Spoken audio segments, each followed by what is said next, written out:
దేవుని నామానికి మహిమ కలుగును గాక. మొదట ఈ అవకాశం వచ్చినటువంటి దేవుడికి నా వందనాలు. కూడి వచ్చిన సంఘం అంతటికి పాస్టర్ నా ప్రత్యేకమైన వందనాలు తెలియజేసుకుంటున్నాను. వాక్యంలోనికి మనం వెళ్దాము. సిలువలో పలికిన 3వ మాట యోహాను సువార్త 19వ అధ్యాయం 26వ వచనం. తన తల్లియు తాను ప్రేమించిన శిష్యుడును దగ్గర నిలిచిండుట చూసి, అమ్మా, ఇదిగో నీ కుమారుడు అని తన తల్లితో చెప్పెను. యేసు ప్రభువారు ఇంత 12 మంది శిష్యులు ఉన్నారు కదా, 12 మంది శిష్యులలోనే ఎందుకు యోహాను గారిని ఎన్నుకున్నారు? యోహాన్కి ఎందుకు చెప్పారు? ఆమేన్. కాబట్టి తన తల్లి ముదిమి అంటే ఆమె వృద్ధాప్యంలోనికి వచ్చింది. వృద్ధాప్యంలో ఆమెను చూసుకునే దానికి ఆమెకు కుమారులు ఉన్నారు, కుమార్తెలు ఉన్నారు, తన భర్త ఉన్నాడు. కానీ యేసు ప్రభు వారు యోహానుకి తన తల్లి అప్పచెప్పాడు. ఏమని? అమ్మా, ఇదిగో నీ కుమారుడు అని తన తల్లితో చెప్పాను. ఈ మాట చాలా మందికి ఈ అవకాశం రాదు, కానీ కృపనిచ్చినందుకు దేవాదేవునికి నా కృతజ్ఞతలు చెల్లించుకుంటున్నాను. ఇప్పుడున్న ఈ సమాజంలో తల్లిదండ్రులను ఎవరు చూసుకోవడం లేదు. వృద్ధాప్యంలో వాళ్ళు కనీసం అన్నం కూడా పెట్టకపోవడం దౌర్భాగ్యమైన స్థితిలో ఉన్నారు. కానీ మొదటి మాటగా క్షమించే గుణం, 2వ మాటగా నన్ను జ్ఞాపకం చేసుకో ప్రభు అని చెప్పేసి ఆ దొంగ పలికిన మాట. 3వది ఏంటంటే తల్లిదండ్రులను నిర్లక్ష్యం చేయకూడదని దేవుడు ప్రత్యేకంగా ఈ వాక్యం ద్వారా తెలియజేస్తున్నాడు. యోహాను సువార్త 13వ అధ్యాయము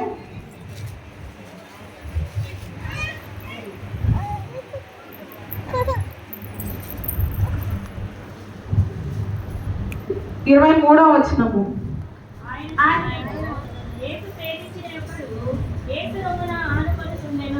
అంటే యేసు ప్రభు వారిని అప్పగించేటప్పుడు ఆ పై వచనంలో ఉంటుంది, శిష్యులు ఒకరికొకరు గుసగుసలు ఆడుతూ ఉన్నారు. ఎవరు దేవుణ్ణి అప్పగిస్తున్నారు, నువ్వా అని చెప్పేసి అని అనుకుంటా ఉన్నారు.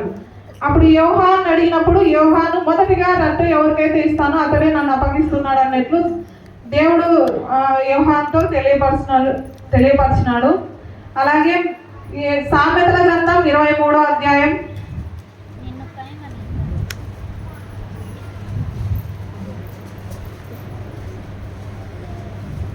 22వ వచనము. నిన్ను కనిన నీ తండ్రి ఉపదేశము అంగీకరించుము, నీ తల్లి ముదిమయందు ఆమె నిర్లక్ష్యము చేయకుము. 25వ వచనం కూడా చదవండి. నీ తల్లిదండ్రులను నీవు సంతోష పెట్టవలెను, నిన్ను కనిన తల్లిని ఆనందపరచవలెను. కాబట్టి దేవుడు ఇక్కడ ఏం చెప్తున్నాడు? నీ తల్లి ముదిమయందు ఆమెను నిర్లక్ష్యం చేయకము, నీ తల్లిదండ్రులను నీవు సంతోష పెట్టవలను. ఎంతమంది ఈనాడు తల్లిదండ్రులను సంతోష పెట్టేవారుగా ఉన్నారు? కోడలైనా అత్త అయినా కానీ ఎవరైనా కానీ సంతోష పెట్టే వాళ్ళు ఎవరైనా ఉన్నారా? ఇంట్లో ఏదైనా ఫంక్షన్ చేసుకుంటారు, బర్త్డే ఫంక్షన్ కానీ ఏదైనా చేసుకుంటారు, ఇంటి ముందరే ఉంటారు అత్తమామలు, కనీసం వారిని దగ్గర కూడా పిలిచరు. కేక్ కటింగ్ కానీ ఏ విషయమైనా కానీ వాళ్ళని నిర్లక్ష్యం చేయొద్దంటున్నాడు ప్రభువారు.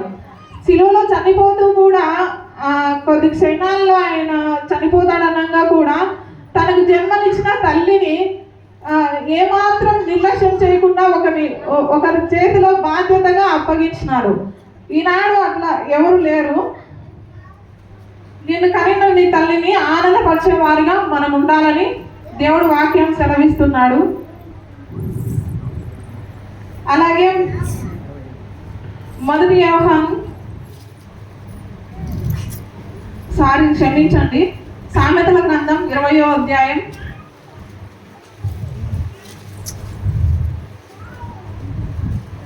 20వ వచనము.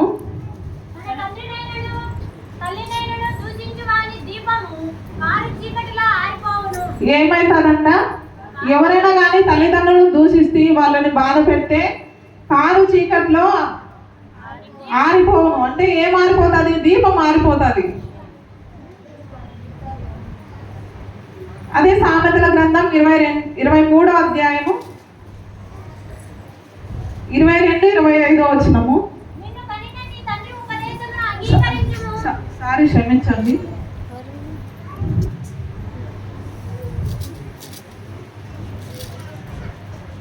సామెతలు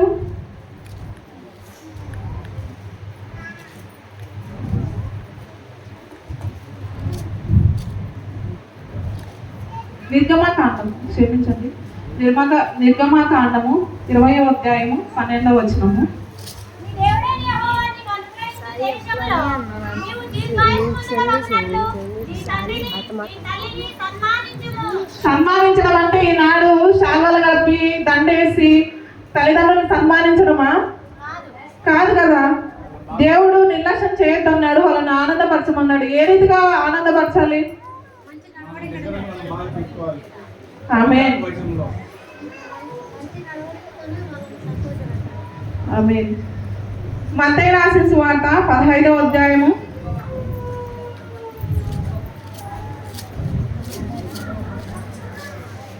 4వ వచనము. తల్లిదండ్రులను కనపరచమనియు తండ్రినైనను తల్లినైనను దూషించువాడు తప్పక మరణం పొందవలెననియు దేవుడు సెలవిచ్చెను.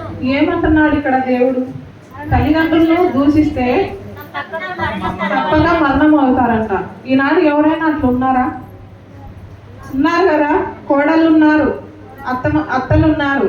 కానీ ఏం చేయమంటున్నాడు దేవుడు? క్షమించమంటున్నాడు.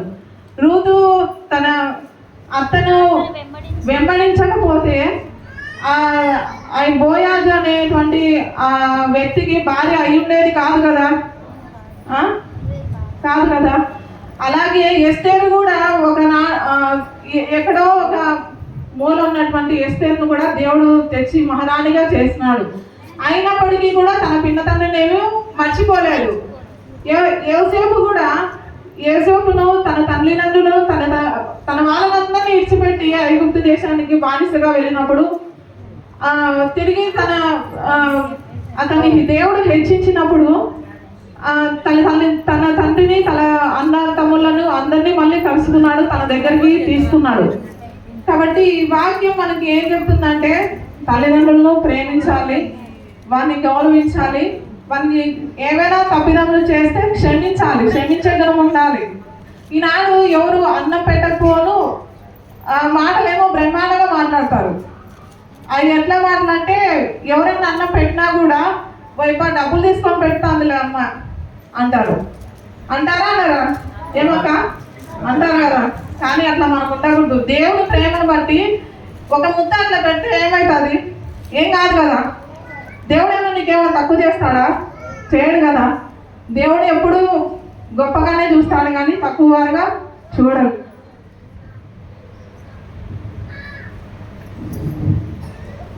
దేవుని నామానికి మహిమ కలుగును గాక. ఈ వాక్యము నాకు ఈ అవకాశం ఇచ్చినటువంటి దైవ సేవకునికి, దేవాది దేవునికి నా కృతజ్ఞతలు చెల్లించుకుంటున్నాను.